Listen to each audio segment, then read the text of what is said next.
గోరెంకలపల్లి గ్రామ పంచాయతీ పరిధిలో ఉన్నాం.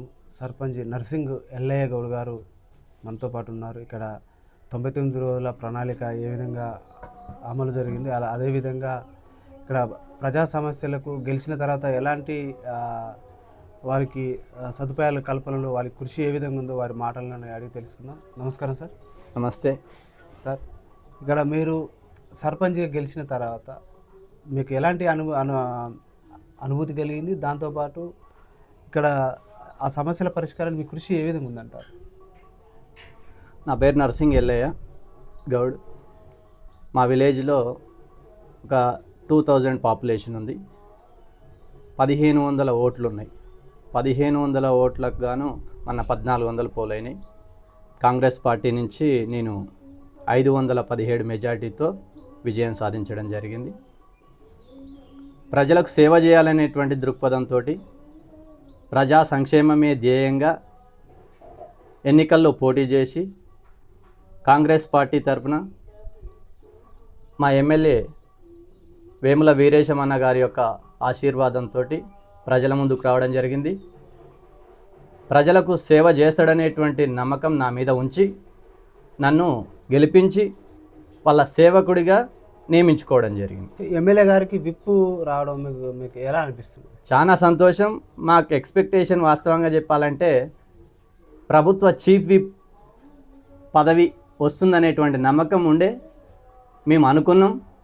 సరే, ప్రభుత్వం నిర్ణయం, పార్టీ నిర్ణయం ప్రకారం, ముఖ్యమంత్రి గారి యొక్క నిర్ణయం ప్రకారం విప్ పదవిని అప్పగించడం జరిగింది. దానికి పూర్తిగా న్యాయం చేస్తాడు మా ఎమ్మెల్యే గారు. ప్రజా సమస్యలను చట్టసభల ద్వారా ప్రభుత్వం దృష్టికి తీసుకువెళ్ళటంలో గ్రౌండ్ లెవెల్లో పనిచేసేటువంటి చాకచక్యత ఉన్నటువంటి వ్యక్తి మా ఎమ్మెల్యే గారు. ఈ గ్రామ పంచాయతీకి కేంద్ర రాష్ట్ర ప్రభుత్వాల నుంచి నిధులు ఏ విధంగా అందుతున్నాయి? కేంద్ర రాష్ట్ర ప్రభుత్వాల నుంచి నిధులు వస్తున్నాయి కాబట్టే అభివృద్ధి అనేటువంటిది కొనసాగుతుంది. రాష్ట్ర ప్రభుత్వం నుంచి కేటాయింపులు, అదేవిధంగా కేంద్ర ప్రభుత్వం నుంచి వచ్చేటువంటి కేటాయింపులను సమన్వయం చేసుకుంటూ వివిధ అభివృద్ధి పనులను చేసుకుంటూ ముందుకు వెళ్ళడం జరుగుతుంది. ఈ 99 రోజుల ప్రణాళిక ఎలా కొనసాగిందంటారు? ముఖ్యమంత్రి గారి యొక్క ఆదేశాల మేరకు ఈ ప్రభుత్వం యొక్క నిర్ణయం ప్రకారం 99 డేస్ ప్రణాళికను ఒక బృహత్తరమైనటువంటి కార్యక్రమంగా రూపొందించి కొనసాగించడం జరుగుతుంది. అందులో భాగంగా వివిధ డిపార్ట్మెంట్లు, పంచాయతీరాజ్ డిపార్ట్మెంట్ కావచ్చు, ఎలక్ట్రిసిటీ డిపార్ట్మెంట్ కావచ్చు, సహకార సంఘాలు కావచ్చు, అగ్రికల్చర్ కావచ్చు, అనేకమైనటువంటి విద్యా వ్యవస్థ గురించి కావచ్చు, వివిధ స్థాయిలలో, గ్రామ స్థాయిలో జరిగినాయి మీటింగులు, మండల స్థాయిలో సమీక్షలు జరిగినాయి, నియోజకవర్గ స్థాయిలో జరిగినాయి, జిల్లా స్థాయి, ఆ తర్వాత ఫైనల్గా జూన్ 2వ తారీఖు నాడు క్లోజ్ అయ్యేటువంటి పరిస్థితి. ఈ సుదీర్ఘమైనటువంటి ప్రణాళికలో భాగంగా అనేక అంశాలను క్రోడీకరించడం జరిగింది. ప్రజల ద్వారా ఏం సమస్యలు ఉన్నాయి గ్రామ స్థాయిలో, వాళ్ళకు సంబంధించినటువంటి సమస్యల పరిష్కార మార్గానికి ఎలాంటి మార్గాలను అన్వేషించాలనేటువంటిది అధికారులు, అదేవిధంగా పై స్థాయిలో ఉన్నటువంటి నాయకత్వానికి సమాచారం వెళ్ళిపోయింది. ఆ క్రమంలో భాగంగా కొన్ని ఎప్పటికప్పుడు ఎక్కడికక్కడే పరిష్కరించేటువంటి కార్యక్రమంగా కూడా దీన్ని భావించవచ్చు. అలాంటి కార్యక్రమాలు చాలా స్పష్టంగా కొనసాగడం జరుగుతుంది రాష్ట్ర వ్యాప్తంగా కూడా. అందులో భాగంగా మా గ్రామ పంచాయతీ పరిధిలో కూడా ఒకరోజు సమావేశాన్ని ఏర్పాటు చేసుకోవడం జరిగింది. వివిధ శాఖలకు సంబంధించినటువంటి అధికారులు గ్రామ పంచాయతీ ఆవరణలో కూర్చొని సమస్యలను విని వాటికి సంబంధించినటువంటి పరిష్కార మార్గాలు తక్షణం కొన్ని చేయడం జరిగింది. మరికొన్ని దీర్ఘకాలికంగా ఉండేటువంటి సమస్యలు ఏవైతే ఉన్నాయో ఆ తదనంతరం చేసేందుకు ప్రణాళిక వేసుకోవడం జరిగింది. ప్రభుత్వ సంక్షేమ పథకాలు పేదలకు, నిరుపేదలకు ఎలా అందుతున్నాయి అంటున్నారు? చాలా స్పష్టంగా ఇంతకుముందు ఉన్నటువంటి గవర్నమెంట్ కంటే ఈ గవర్నమెంట్ వచ్చిన తర్వాత సంక్షేమ పథకాలు ప్రతి లబ్ధిదారుడికి అందేటువంటి విధంగా చర్యలు చేపట్టడం జరుగుతుంది. కాంగ్రెస్ పార్టీ అధికారంలోకి వచ్చిన తర్వాత, ప్రభుత్వం ఏర్పడ్డ తర్వాత ముఖ్యమంత్రి రేవంత్ రెడ్డి గారి అధ్యక్షతన వచ్చినటువంటి పథకాలన్నింటినీ కూడా ప్రజలకు అందించేటువంటి క్రమంలో మంత్రులు, ఎమ్మెల్యేలు, ఆ తర్వాత ఇప్పుడున్నటువంటి ప్రజాప్రతినిధులు, క్రింది స్థాయిలో ఉన్నటువంటి ప్రజాప్రతినిధులమైనటువంటి సర్పంచులు మేము కూడా కృషి చేయడం జరుగుతుంది. పథకాలను లబ్ధిదారులకు అందించేటువంటి క్రమంలో అవి సన్నబియ్యం విషయంలో కావచ్చు, రేషన్ కార్డుల పంపిణీ విషయంలో, కొత్త రేషన్ కార్డులు ఏర్పాటు చేసేటువంటి విషయంలో కావచ్చు, అదేవిధంగా హామీ ఇచ్చి అమలు చేస్తున్నటువంటి ఇందిరమ్మ ఇల్లు పేదలకు అందించేటువంటి విషయంలో కావచ్చు, జెన్యూన్ క్యాండిడేట్స్ ఎవరైతే ఉన్నారో, పేదలు ఎవరైతే ఉన్నారో వాళ్ళకు అందించడం జరుగుతుంది. మహిళలకు బృహత్కరమైనటువంటి పథకమైనటువంటి సంక్షేమ పథకమైనటువంటి ఆర్థిక స్వావలంబనం పెంచేటువంటి విధంగా, అదేవిధంగా వారి యొక్క ఆర్థిక స్తోమత సరిపోదు కాబట్టి ఉచిత ప్రయాణాన్ని కల్పించాలనేటువంటి సదుద్దేశంతో ఏర్పాటు చేసినటువంటి మహిళలకు ఫ్రీ బస్ అనేటువంటిది కూడా అందడం జరుగుతుంది, వాళ్ళు వినియోగించుకోవడం జరుగుతుంది. గ్యాస్ సిలిండర్ 500 సబ్సిడీ విషయంలో కావచ్చు, అదేవిధంగా రైతులకు ఉచితమైనటువంటి నాణ్యమైనటువంటి ఉచిత విద్యుత్ కావచ్చు, అదేవిధంగా రైతులకు విడతల వారీగా రైతు భరోసా అనేటువంటి కార్యక్రమం తీసుకురావడం జరిగింది. అది కూడా ఇప్పటికి 2 దఫాలుగా యాసంగి క్రమంలో కొనసాగడం విడుదల చేయడం జరిగింది. ఇంకొక 2-3 దఫాలుగా విడుదల చేయడానికి ప్రభుత్వం సిద్ధంగా ఉంది. ఆర్థిక పరిస్థితులను బట్టి ఆ విధంగా కొనసాగుతుందని ప్రజలందరూ కూడా భావించడం జరుగుతుంది. ఈ గ్రామంలో ప్రధానంగా మౌలిక సదుపాయాల కల్పనటువంటి త్రాగునీరు కావచ్చు, డ్రైనేజ్ కావచ్చు, రోడ్డు కావచ్చు, శుభ్రత కావచ్చు, ఏ విధంగా కొనసాగుతుంది? ఈ గ్రామంలో దాదాపుగా శానిటేషన్ వర్క్ సంబంధించినట్టు చూసినట్లయితే, లేకపోతే నీటిపారుదలకు సంబంధించి మురుగునీరు పారుదల కావచ్చు, అదేవిధంగా ఇది సాగర్ వాటర్, ఇది డ్రింకింగ్ వాటర్కి సంబంధించినటువంటి విషయంలో కావచ్చు, ఎలాంటి లోటు అనేటువంటిది లేదు. ఎందుకంటే ఈ గవర్నమెంట్ వచ్చిన కాంచి ఆ తర్వాత నేను సర్పంచ్ గెలిచిన కాంచి చూస్తున్నటువంటి క్రమంలో చూసినట్లయితే విద్యుత్ దీపాలు ఉన్నాయి. 100% ఇవాళ విద్యుత్ దీపాలని వెలిగించేటువంటి కార్యక్రమం కొనసాగుతుంది. అదేవిధంగా డ్రైనేజీ వ్యవస్థ ఉన్నది. పాత డ్రైనేజీ ఉంది, కొత్త డ్రైనేజీ ఏర్పాటు చేయాలంటే ఇంకా కొంచెం నిధులు కావాల్సినటువంటి అవసరం ఉంది. రీసెంట్గా సీసీ రోడ్లు వేయించడం జరిగింది. ఒక 15 లక్షల వరకు సీసీ రోడ్లు వేయించడం జరిగింది. అదేవిధంగా మహిళా సమాఖ్య భవనం అనేటువంటిది శాంక్షన్ కావడం జరిగింది 10 లక్షల వ్యయంతో. ఆ మహిళా సమాఖ్య భవనం కూడా నిర్మాణం అయింది, స్లాబ్ పడింది, ప్లాస్టింగ్ వర్క్ అనేటువంటిది స్టార్ట్ చేసుకోవాలి. సార్, ఇక్కడ గ్రామంలో అక్కడ రోడ్డు ఉన్నది కదా, ఇది మెయిన్ రోడ్, తిప్పర్తి నుంచి నకరకల్లు పోయే రోడ్డు, కొంచెం ప్రమాదాలు ఎక్కువ జరుగుతున్నాయి. ప్రజలు మా దృష్టి తీసుకొచ్చారు. అక్కడ ఎక్కడైతే స్పీడ్ బ్రేకర్లు కావచ్చు, లేకపోతే ప్రమాద సూచిక బోర్డులు ఏర్పాటు చేయాలని కూడా మా దృష్టి తీసుకొచ్చారు సార్. ఇది మా దగ్గర ప్రమాదకరంగా ఉన్నటువంటి ఏరియా ఏంటంటే, ఇక్కడ ఒక కుంట ఉంటుంది, ఊరగుంట. ఆ ఊరగుంట కట్ట సమీపంలో టర్నింగ్ ఉన్నది, అక్కడొకటి. అదేవిధంగా ఈ చెరువు కట్ట దగ్గర ఒకటి ఉన్నది. అదేవిధంగా మెయిన్ సెంటర్ అయినటువంటి స్టేజ్ దగ్గర స్కూల్ ఉన్నది, ఆ స్కూల్ దగ్గర ఒకటి. మనం స్పీడ్ బ్రేకర్లు వేయాల్సినటువంటి అవసరం ఉంది.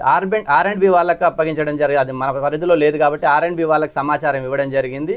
కనీసం ఈ స్టేజ్ దగ్గర ఉన్నటువంటి స్కూల్ దగ్గర అటువైపు ఒకటి, ఇటువైపు ఒకటి స్పీడ్ బ్రేకర్ వేయమని విజ్ఞప్తి చేయడం జరిగింది. వాళ్ళు కూడా సానుకూలంగా అతి త్వరలో చేయడానికి సిద్ధంగా ఉన్నారు. ఇక ప్రధానంగా గ్రామంలో యువత బాగా పెడదారి పడుతున్నది. డ్రగ్స్ కావచ్చు, మద్యానికి కావచ్చు బానిస అవుతున్నారు. వారిలో ఏదైతే చైతన్యం తీసుకురావడానికి, ఉపాధి అవకాశాలు పెంపొందించడానికి ఒక సర్పంచ్గా మీ పాత్ర ఏ విధంగా ఉంది? ప్రజాపాలన ప్రగతి ప్రణాళికలో భాగంగా యువతను మాదక ద్రవ్యాల నుంచి దూరం చేయాలి, మాదక ద్రవ్యాలకు అలవాటు పడకుండా చర్యలు చేపట్టాలనేటువంటి ప్రోగ్రామ్ను కూడా తీసుకోవడం జరిగింది. యువకులకు వివరించడం జరిగింది, వాళ్ళ యొక్క తల్లిదండ్రులకు కూడా చెప్పడం జరిగింది. అటువైపు వెళ్తే ఆర్థికంగా, అదేవిధంగా శారీరకంగా ఇబ్బందులకు గురి కావడం జరుగుతుంది. సామాజిక వైరుధ్యాలు ఉత్పన్నం కావడానికి డ్రగ్స్ సేవించడం అత్యంత ప్రమాదకరమని చాలా స్పష్టంగా వివరించడం జరిగింది. ఆ కోణంలో ఎడ్యుకేట్ చేయడం జరుగుతుంది మేము. సో ఇక ప్రధానంగా గతంలో ధరణి పోవటం వల్ల ఎన్నో భూములు అన్యాక్రాంతం జరిగింది. రైతులకు భూ సమస్యలు చాలా ఉండే. తర్వాత కాంగ్రెస్ పార్టీ ఇచ్చిన హామీ మేరకు భూభారత్ చట్టం వచ్చింది. భూభారత్ చట్టంలో కూడా ఇంకా రెవెన్యూ సమస్యలు ఉన్నాయంటూ సాదా బైనామాలు ఇంకా కొలికి రావట్లేదని ఆవేదన రైతులు మా దృష్టి తీసుకొచ్చారు. అది బీఆర్ఎస్ అధికారంలో ఉన్నప్పుడు ధరణి అనేటువంటి పోర్టల్ తీసుకొచ్చి పేదవాడి భూములను కొంతమంది పెత్తందారులు ఎవరైతే ఉన్నారో వాళ్ళు వశం చేసుకోవడం జరిగింది. కొన్ని వందల ఎకరాలను వశం చేసుకోవడం జరిగింది. పేదవాళ్ళు భూమి ఉన్నా కూడా పట్టా లేనటువంటి పరిస్థితి. పేదవాళ్లకు ఉన్నటువంటి భూమి ఏదైతే ఉందో ఆ భూమికి పట్టాలు ఇవ్వాల్సినటువంటి అవసరం ఉన్నది.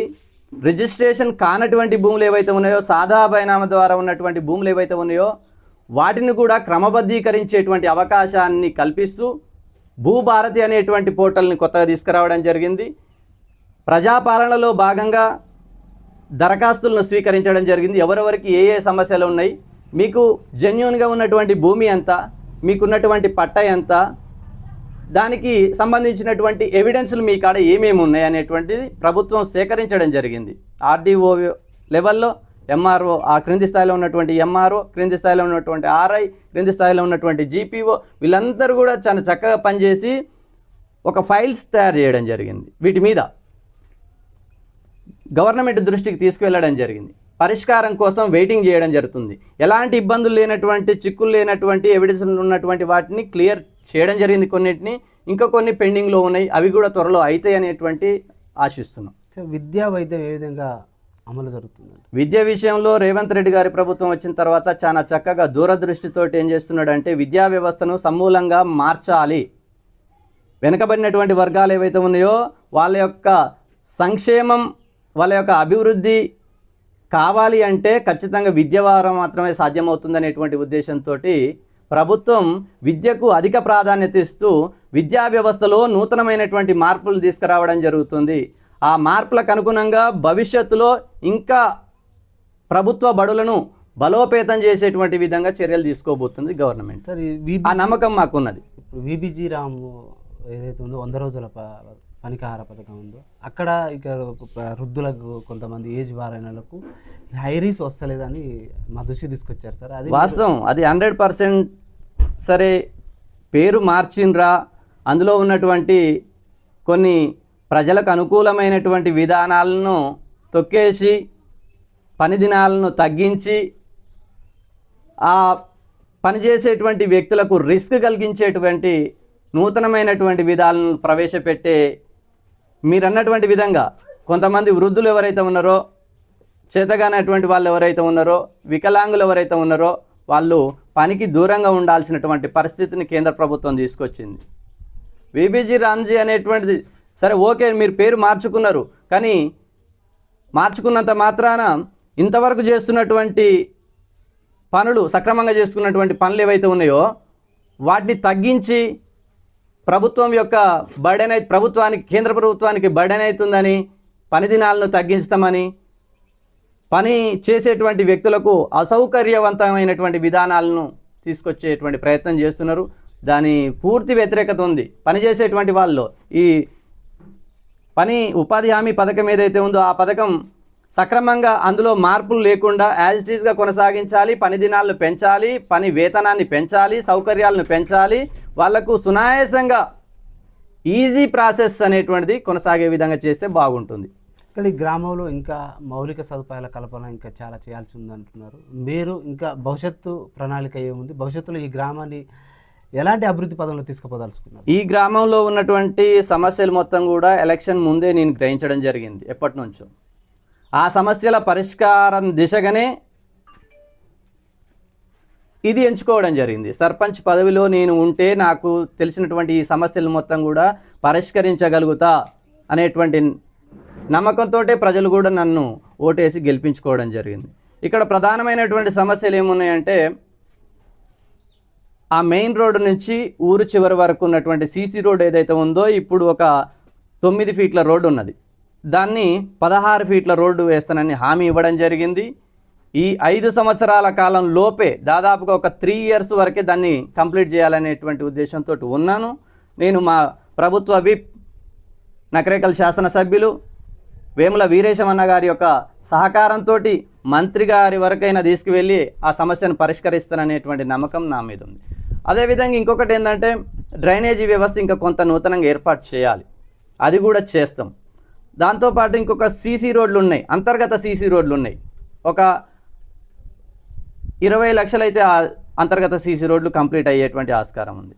అదేవిధంగా ఇక్కడ బండ కొట్టుకునేటువంటి వడ్డేరి కాలనీ వాసులు ఉన్నారు. అదొక వార్డు ఉన్నది. 150 ఓట్లు ఉన్నాయి అక్కడ ఉన్నటువంటి కుటుంబాలకు చనిపోతే శ్మశాన వాటిక అనేటువంటిది ఇబ్బందికరంగా ఉన్నది. వాళ్ళ పక్కనే కొంత గవర్నమెంట్ ల్యాండ్ ఉన్నది.